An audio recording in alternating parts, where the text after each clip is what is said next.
Ինչպես այն անծանոթը, որին ես սպասարկեցի ռեստորանում, դարձավ իմ ամուսինը, մաս 4։ Ես ճանապարհի մեջտեղը մոլորված կանգնած եմ ու չգիտեմ ոնց գտնեմ ճանապարհը։ Ու որոշում եմ զանգել մենեջերիս, որ ինձ օգնի։ Ու հենց այդ պահին զանգում է ինձ Դավիթը։ Ասում է՝ ես Պարոնյան փողոցի վրա եմ, դու որտեղ ես։ Որպեսզի այդ պահին դեբիլ չերևամ, ասում եմ՝ մի րոպե, հեսա կզանգեմ։ Զանգում եմ մենեջերիս ու ինքը միանգամից ինձ օգնում է, որպեսզի հասնեմ հենց այդ փողոց։ Կավ այդ պահը ու մենք հանդիպեցինք։ Ինքը սպիտակ վերնաշապիկով, կոկիկ հագած, շատ լավ դուխու հոտով, շատ լավ տեսք ուներ։ Իսկ ես ոնց որ լինեի գզած կատու, հիղոտ մազերով, 2 հատ սենց հուս արած, կարմիր տարօրինակ մայկա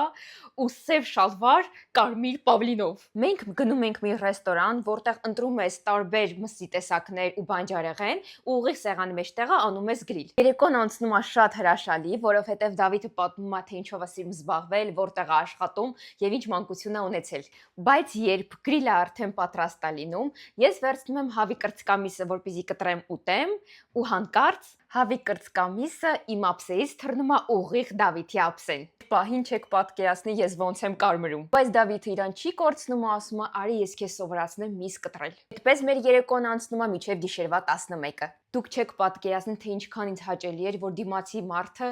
պարզ, մաքուր ու անկեղծ էր իմ հետ։ Երբ երեկոյան ինքը ինձ ճանապարհում է տուն, ես իրեն նամակ եմ գրում, որ շնորհակալ եմ գեղեցիկ երեկոյի համար։ Ինքը նույնպես գրում է, որ շատ հաճելի էր իմ հետ շփվելը։ Հաջորդ օրը գրում եմ նամակ, որ մենք չենք կարող հանդիպել։